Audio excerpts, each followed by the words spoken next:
سلام شلوم، آئیے آج ہم ایوب نبی کے نام اور زندگی کے بارے میں ہیبرو زبان سے سیکھتے ہیں۔ کیا آپ سب تیار ہیں؟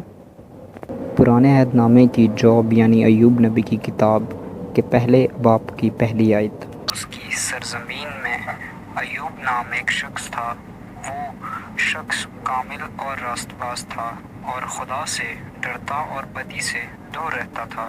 اور ایوب کی روح کی جنگ میں شروع سے آخر تک ہم سب ایمانداروں کے لیے ایسی ہے کہ ہم سب ایک بیلکنی سیٹ لیں اور دیکھیں کہ یہ کیا باتیں ہیں۔ کہانی شروع ہوتی ہے ایک ایسے ایماندار سے جو زمین کے اوپر خدا سے ڈرتا ہے اور بدی سے دور رہتا ہے۔ پر غور کیجئے کہ یہ کہانی کے اندر کچھ ایسی بات ہے جو آسمان سے آئی ہے، زمین پر ایسا نہیں ہوا۔ اور یہ کتاب ہمیں یہ موقع فراہم کرتی ہے کہ ہم ان باتوں کو جانیں، سیکھیں کہ آسمان سے وہ چند باتیں جو آئی ہیں وہ کیا ہیں۔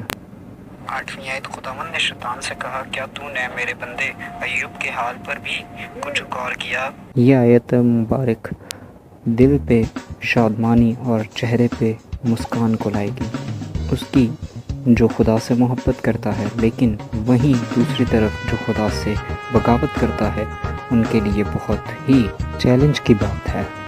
اور اس کانٹیکس کے اندر ہمیں ملتے ہیں وہ لفظ جو شیطان کو خدا باپ نے خود کہے ہیں، کیا تو نے میرے بندہ ایوب پر غور کیا؟ تو آئیے ایک نظر پکچر میننگ کے اوپر لے لیتے ہیں ایوب نبی کے نام پر۔ ایوب نبی کے نام کے اندر جو پہلا لیٹر ہے وہ ہے الف۔ الف کا مطلب ہم جانتے ہیں کہ ایک اسٹرانگ لیڈر، اور یہ اسٹرانگ لیڈر کون ہے؟ پرسنلی یہ خدا باپ ہے، اور اس کی نمبر ویلیو ہم جانتے ہیں کہ 1 ہے۔ دوسرا عبرانی الفابیٹ جو ہے وہ ہے ید۔ ید کی تصویر جو ہے وہ ایک ہاتھ کی ہے جو کہ ایک بڑے کام کو انجام دے رہا ہے، اس کا نمبر میننگ 10 ہے۔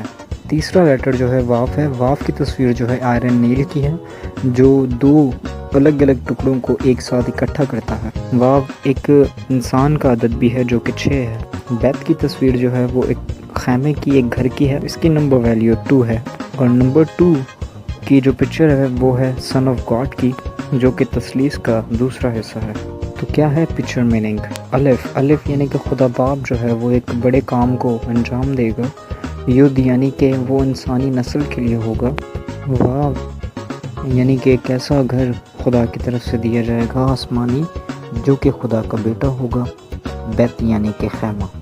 تو اس کے اندر ایک پیشن گوئی ہے ایوب کے نام میں، کیونکہ ہمیں یہ یاد رکھنا چاہیے چیزیں ہمیشہ ویسی ہی نہیں ہوتی جیسی ہمیں دکھتی ہیں۔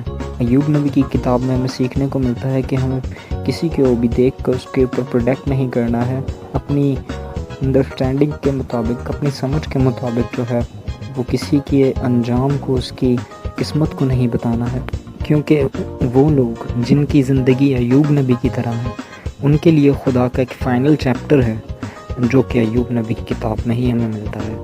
اور اپوسٹل پال جو ہے وہ کرنتھیس پہلے کی 2 باب کی 9ویں آیت میں کہتا ہے، بلکہ جیسا لکھا ویسا ہی ہوا کہ جو چیز نہ آنکھوں نے دیکھی، نہ کانوں نے سنی، نہ آدمی کے دل میں آئی، وہ سب خداوند نے اپنے محبت رکھنے والوں کے لیے تیار کر دی۔